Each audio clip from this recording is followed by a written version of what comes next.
किसी समय एक छोटे से गांव में एक गरीब बुनकर अपनी 3 बेटियों के साथ रहता था।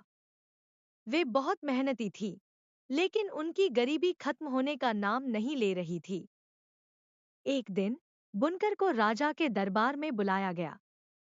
राजा ने उससे कहा, मैंने सुना है कि तुम्हारी बेटियां इतनी कुशल हैं कि वे भूसे को भी सोने में बदल सकती हैं। अगर यह सच है, तो उन्हें मेरे महल में लाओ। अगर वे असफल हुई, तो तुम्हें सजा मिलेगी। बुनकर डर गया, लेकिन बेटियों को राजा के महल में भेजने के अलावा उसके पास कोई चारा नहीं था। राजा ने उन्हें एक कमरे में बंद कर दिया, जो भूसे से भरा था। उसने कहा, सुबह तक यह सारा भूसा सोने में बदल जाना चाहिए। तीनों बेटियां रोने लगी। तभी कमरे में एक जादुई प्रकाश फैल गया और उनके सामने एक छोटा, विचित्र प्राणी प्रकट हुआ।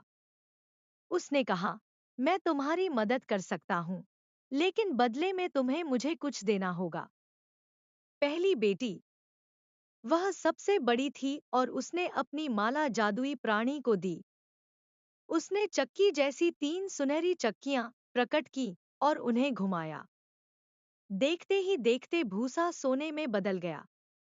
दूसरी बेटी, अगली रात राजा ने और भूसा मंगवाया। इस बार जादुई प्राणी ने दूसरी बेटी से पूछा कि वह बदले में क्या देगी। उसने अपनी अंगूठी दी।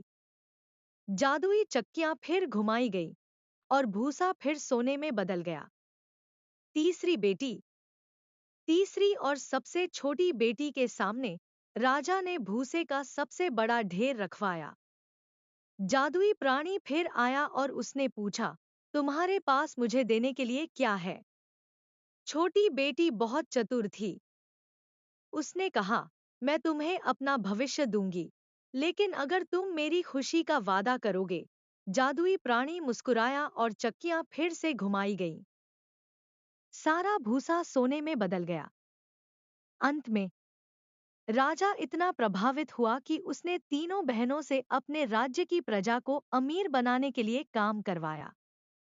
जादुई प्राणी ने तीसरी बेटी को आशीर्वाद दिया और कहा, तुमने समझदारी से अपने भविष्य को सुरक्षित किया है। राजा ने सबसे छोटी बेटी से विवाह किया और तीनों बहनें खुशी खुशी महल में रहीं। उन्होंने अपनी बुद्धिमत्ता और साहस से पूरे राज्य को समृद्ध बना दिया।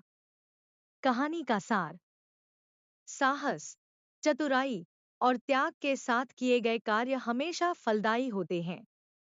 मुश्किल समय में भी धैर्य रखना सफलता की कुंजी है।